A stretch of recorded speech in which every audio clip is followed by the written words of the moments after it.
Hello student हम question solve करवाएंगे आज के लेक्चर में। और वह क्वेश्चन है system of linear equation solve by matrix method. इसमें एक फायदा है स्टूडेंट, एक क्वेश्चन अगर आप उसका वर्किंग प्रोसीजर अच्छे से समझ लो तो स्टूडेंट ऑल क्वेश्चन आप सॉल्व कर ले जाओगे। तो स्टूडेंट मैं यहाँ एक क्वेश्चन सॉल्व करवा रहा हूं। देखो मैं यहाँ क्वेश्चन राइट डाउन कर रहा हूं। solve system of linear equation solve system of linear equation by matrix method।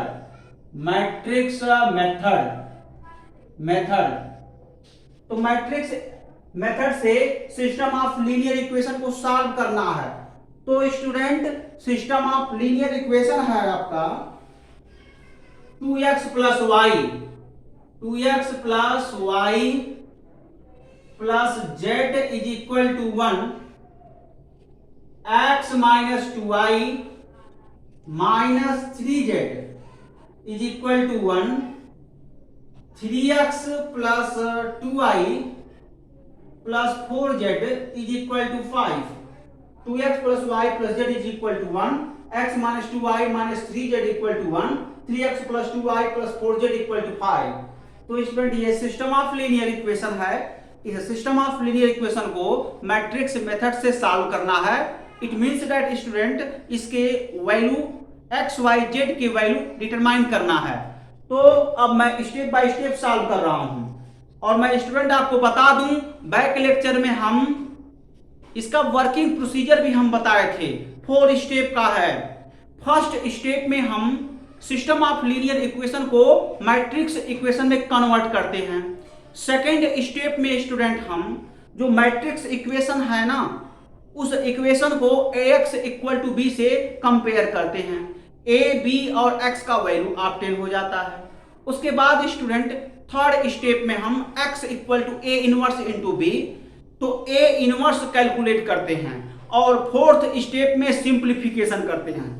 यह वर्किंग प्रोसीजर है, मैं बैक लेक्चर में समझाया था। और जब मैं क्वेश्चन सॉल्व करवा रहा हूं स्टूडेंट तो भी मैं थोड़ा याद दिला दिया। अब स्टेप बाय स्टेप क्वेश्चन को सॉल्व किया जाए, ठीक है।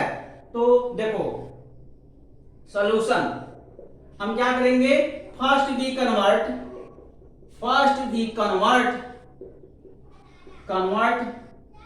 Given system of linear equation into matrix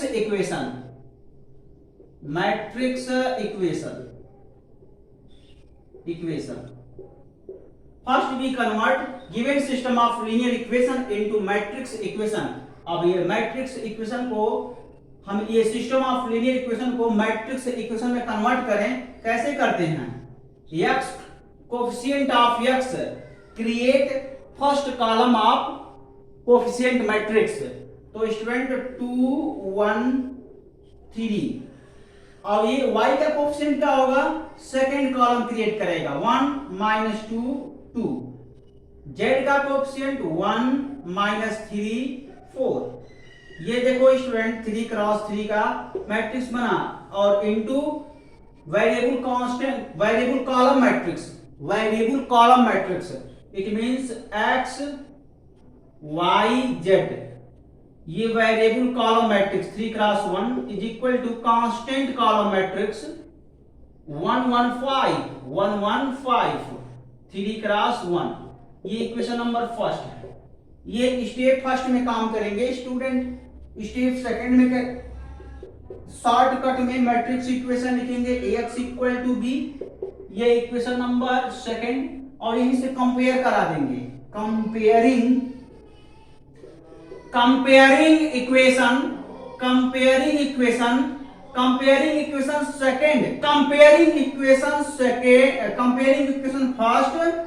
first from second we get. तो स्टूडेंट चलो अब हम क्या करेंगे, इक्वेशन नंबर फर्स्ट को सेकंड से कंपेयर कर लेंगे। जब कंपेयर करेंगे क्या होगा, कैपिटल ए इक्वल टू ये हो गया आपका कैपिटल ए इक्वल टू ये जो कोएफिशिएंट मैट्रिक्स है 2 2 1 3 2 1 3 1 minus 2 2 1 minus 2 2 1 minus 3 4 1 minus 3 4 3 cross 3, ठीक है ना। अब देखो क्या हो जाएगा x x इक्वल टू क्या होगा, x इक्वल टू होगा x y z और स्टूडेंट b इक्वल टू क्या होगा, b इक्वल टू 115 तो इस तरीके से स्टूडेंट जब कंपेयर कर लेंगे, ठीक है, जब कंपेयर करेंगे तो इसके वैल्यू ऑप्टेन होंगे a x b। और मैं आपको बताया था थियरी में capital A coefficient matrix, capital x variable column matrix, capital be constant column matrix.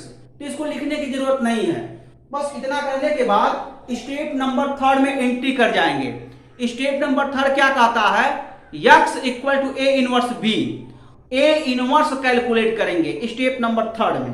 तो स्टूडेंट यहां तक पहले नोट करो।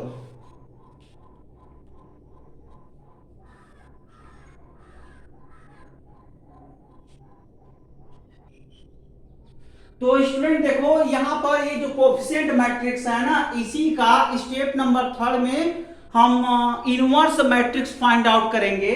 तो इनवर्स मैट्रिक्स फाइंड आउट करने के लिए क्या करेंगे, इस मैट्रिक्स का डिटरमिनेंट ऑब्टेन करेंगे और स्टूडेंट इस मैट्रिक्स का डिटरमिनेंट -9 आएगा जो कि 0 के इक्वल नहीं होगा। It means A inverse exist कर जाएगा। आप इसको सॉल्व करो ना, इसके डिटरमिनेंट को -9 आएगा, आप करके देख सकते हो, ठीक है। अब देखो क्या करेंगे,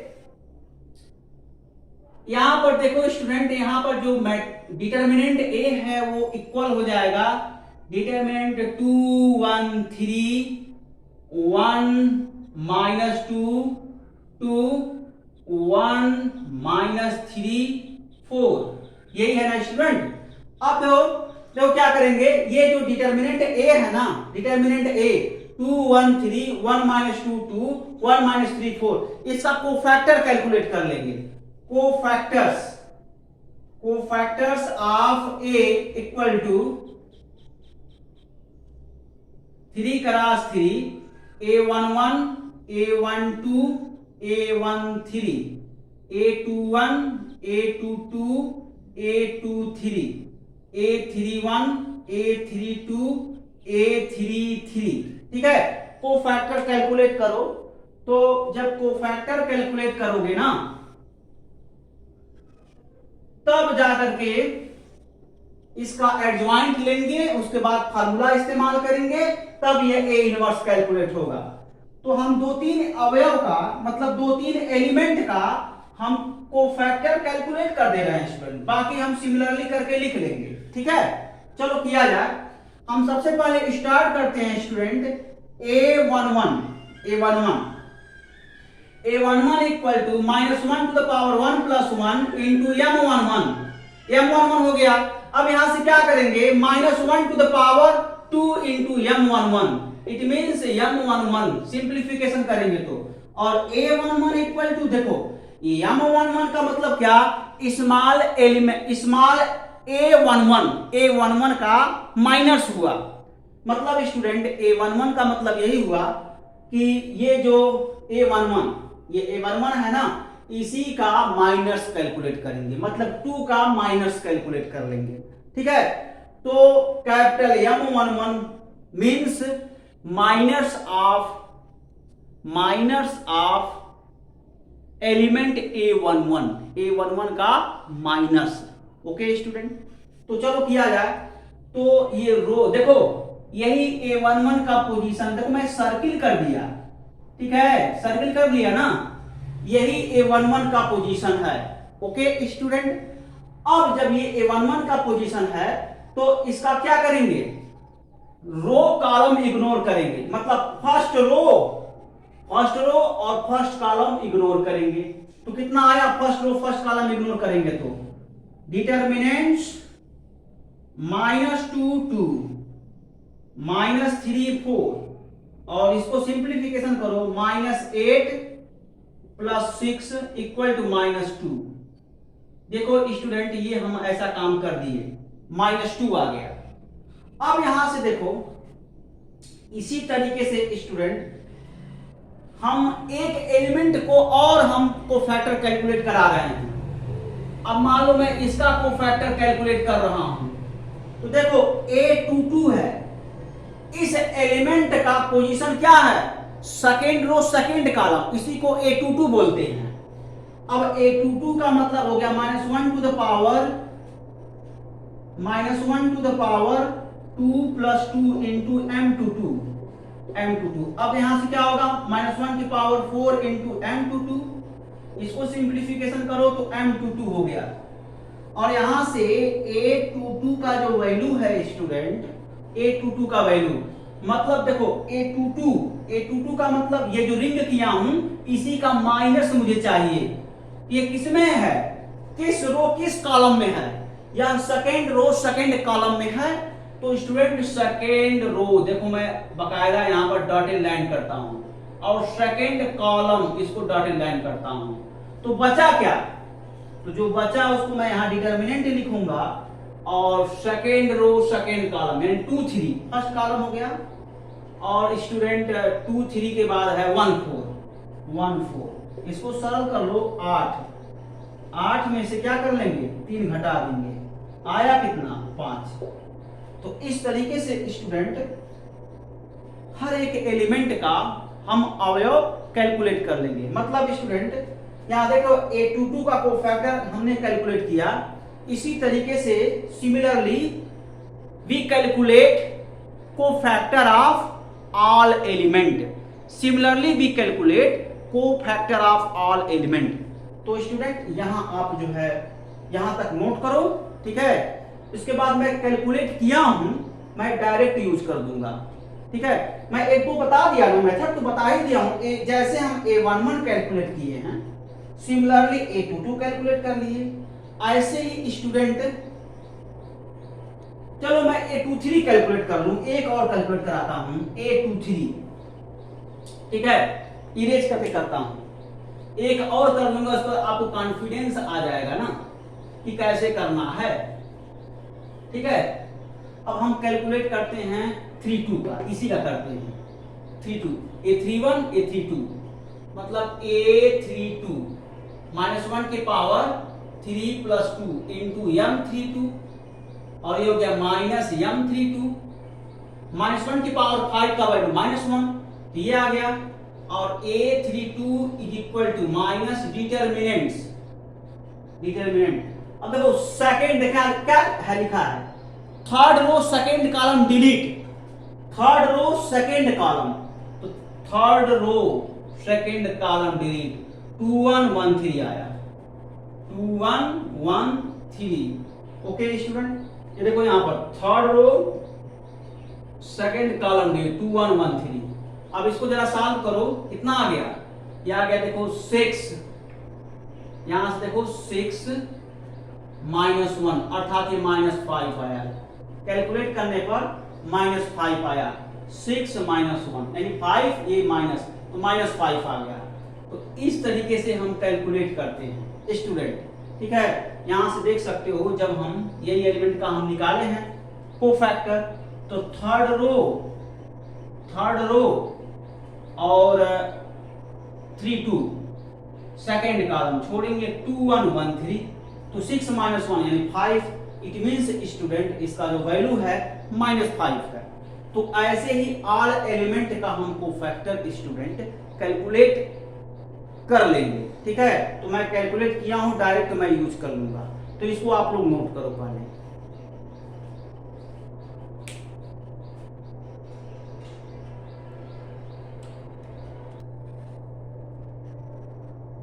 तो स्टूडेंट यहां पर देखो, यहां पर जब हम A32 कैलकुलेट करेंगे तो यहां पर 7 आएगा स्टूडेंट। इसके पहले जो मैं कैलकुलेट किया था यहां पर एक मैं +3 ले लिया था, सॉरी इसके लिए, वेरी वेरी सॉरी, क्योंकि देखो यहां -3 है ना, तो यहां -3 रहेगा। अब इसको सिंपलीफिकेशन करो तो -6 -1 -7, और फिर ये मल्टीप्लाई करेगा माइनस, तो +7, देखो +7 आ गया।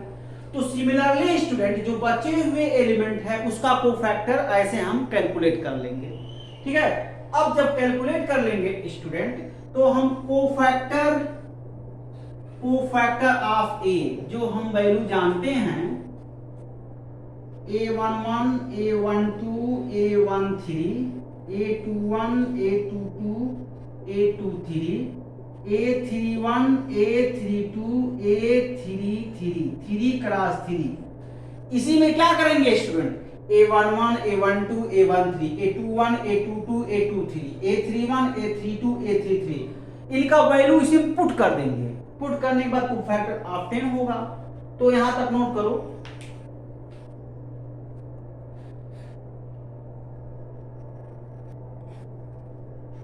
तो स्टूडेंट देखो जब हम a11 a12 a13 a21 a22 a23 a31 a32 a33 का वैल्यू पुट करेंगे तो ये मैट्रिक्स का कोफैक्टर ऑफ 10 होगा। ये भी स्क्वायर मैट्रिक्स होगा जिसका ऑर्डर 3 होगा।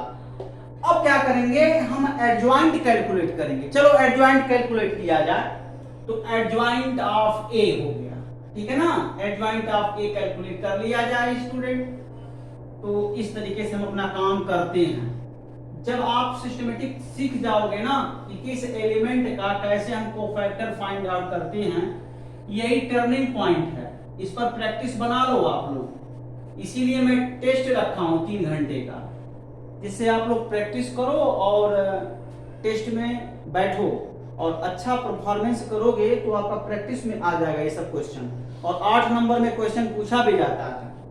यहां से देखो adjoint of A equal to क्या है, कोफैक्टर जो है ना, क्या है कोफैक्टर, -2 -13 8 -2 -13 8 -2 5 -1 7 -5। ये 3 क्रॉस 3 का ये ट्रांसपोज है। कैसे निकालते हैं, R1 को C1 में चेंज करो, R2 को C2 में चेंज करो, R3 को C3 में चेंज करो तो आपका एडजॉइंट कैलकुलेट हो जाएगा। Adjoint of A equal to ये हो गया ओवरऑल 3 क्रॉस 3 कितना हो गया, -2 -13 8 -2 5 -1 -1 7 -5। ठीक है, ये आपका क्या है स्टूडेंट, ये आपका एडजॉइंट है। इनवर्स कैलकुलेट कर लिया जाए। जो फार्मूला आप जानते हो तो ए इनवर्स का जो वैल्यू होता है adjoint of A upon determinants होता है। Adjoint of A upon determinants. तो कैलकुलेट करो adjoint of A, adjoint of A upon determinants किसके इक्वल हो जाएगा, ए इनवर्स। इसका मतलब इस फार्मूले में ये सब यूज करो तो 1 अपॉन -9 इन ब्रैकेट 3 क्रॉस 3 और ये पूरा मैट्रिक्स कितना हो गया, -2 -13 8 -2 5 -1 -1 7 5। ठीक है, ये वैल्यू ए इनवर्स का वैल्यू 3 ऑर्डर का है। अब देखो क्या करेंगे स्टूडेंट, जब ये 3 ऑर्डर का ये मैट्रिक्स है तो हम अब क्या करेंगे इस बात को यहां समझो। अब x equal to A inverse B, ये आप जानते हो ना, x equal to A inverse B. तो इसी में पुट करो। ठीक है ना, तो ये हो जाएगा आपका x y z 3 cross 1 equal to -1/9 -2 -13 8 -2 5 -1 7 5 3 cross 3। ठीक है, तो स्टूडेंट देखो ये पूरा जो है ऑप्टेन हो गया। अब हम क्या करेंगे, ये देखो स्टूडेंट ये 3 क्रॉस 1 है और ये 3 क्रॉस 3 है और इसके साथ मैट्रिक्स कांस्टेंट कॉलम मैट्रिक्स यानी 1 1 5 1 1 5 3 क्रॉस 1। और मैं आपको बताया हूं स्टूडेंट, इन दोनों मैट्रिक्स का मल्टीप्लिकेशन मैं थियरी में बताया भी हूं कि 3 क्रॉस 3 और 3 क्रॉस 1 मैट्रिक्स का जो मल्टीप्लिकेशन होगा वह कांस्टेंट कॉलम मैट्रिक्स होगा। मतलब स्टूडेंट देखो, यहाँ पर ये जो नंबर आप ये देख रहे हो ना, ये नंबर ऑफ कॉलम और नंबर ऑफ रो के इक्वल है, तो ये टर्मिनेट हो जाएगा और 3 क्रॉस 1 का इसका ऑर्डर बनेगा। ठीक है, मैं बताया भी था। तो स्टूडेंट सिंप्लीफिकेशन किया जाए, चौथे स्टेप में एंट्री कर चुके स्टूडेंट सिंप्लीफिकेशन, तो सिंप्लीफिकेशन कर लो और आसानी से इसको आप सॉल्व कर सकते हो, है ना। सॉल्व कर लिया जाए तो ये होता है। तो ये हो गया आपका x y z 3 cross 1 is equal to, यहां से देखो -1/9 मल्टीप्लाई कर लो। देखो मैं कंपटीशन में भी बताया था, मतलब कंपटीशन के जब मैं मैट्रिक्स पढ़ा रहा था मैं बताया भी था कि अगर दो मैट्रिक्स मल्टीप्लिकेशन कर रहे हैं तो उसका ऑर्डर हम कैसे बिना मल्टीप्लाई किए वेल नोन कर सकते हैं, मतलब जान सकते हैं। ठीक है, कैसे हम दोनों मैट्रिक्स का ऑर्डर हम समझेंगे बिना मल्टीप्लाई किए। तो मैं बताया था ना, किसी भी मैट्रिक्स का जब मल्टीप्लिकेशन करते हैं तो उसके number of column number of row के इक्वल होना चाहिए। फर्स्ट मैट्रिक्स के number of column second matrix के नंबर ऑफ रो के इक्वल होना चाहिए। अगर ऐसा है तो मल्टीप्लाई कर सकते हो। तो यहाँ देखो number of column number of row equal, तो ये दोनों टर्मिनेट हो जाते हैं, मतलब 3 और 3 जब टर्मिनेट हो गए तो क्या बचा, 3 क्रॉस 1 बचा ना, तो 3 क्रॉस 1। ऐसे ही हम नोट में लिखवाए भी थे स्टूडेंट। देखो जो प्रोडक्ट मैट्रिक्स बनेगा उसका ऑर्डर 3 क्रॉस 1 होगा। अब देखो, अब ये जो रो देख रहे हो ना, रो का कन्वर्जन कॉलम में होगा, तो -2 -2 -5 -2 -5। ओके, यहां देखो -13 +5 -13 +5 +35। यहां से देखो 8 -1 +25 25।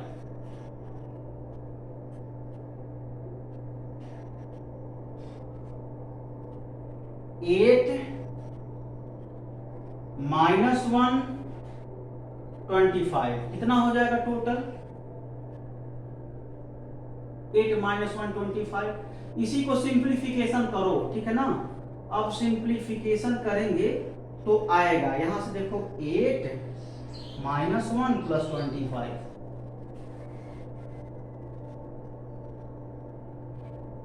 यहां देखो 7 हो गया।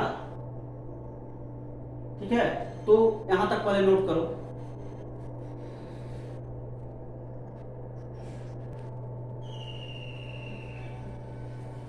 स्टूडेंट यहाँ सॉरी, इसके लिए ये माइनस होगा, ये टर्म ये माइनस होगा, जब कैलकुलेट करोगे तो ये माइनस होगा।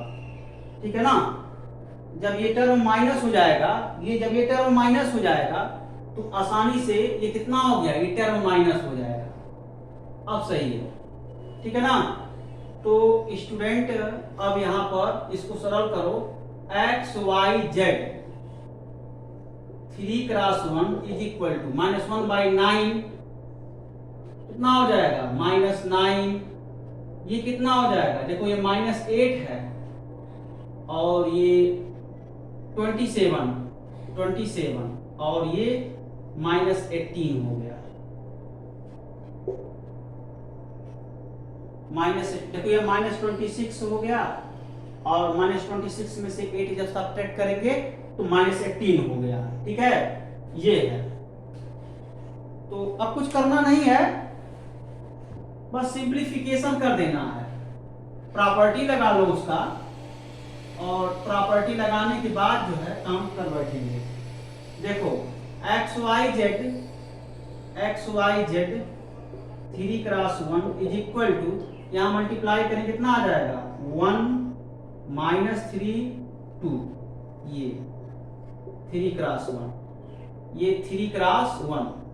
अब क्या करेंगे,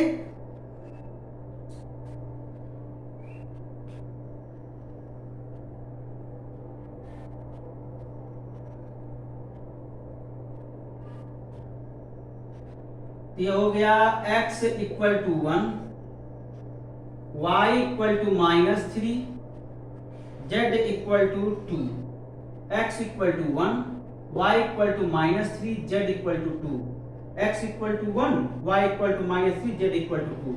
कंपेयर कर लेंगे। देखो तो ये इक्वेशन है ना, दोनों मैट्रिक्स का ऑर्डर इक्वल है तो इसके एलिमेंट भी इक्वल हो जाएंगे, तो देखो ये आंसर हो जाएगा। ठीक है, इस तरीके से सॉल्व होगा। ओके स्टूडेंट, इसको नोट करो। अगले लेक्चर में स्टूडेंट कुछ और क्वेश्चन सॉल्व करा देंगे।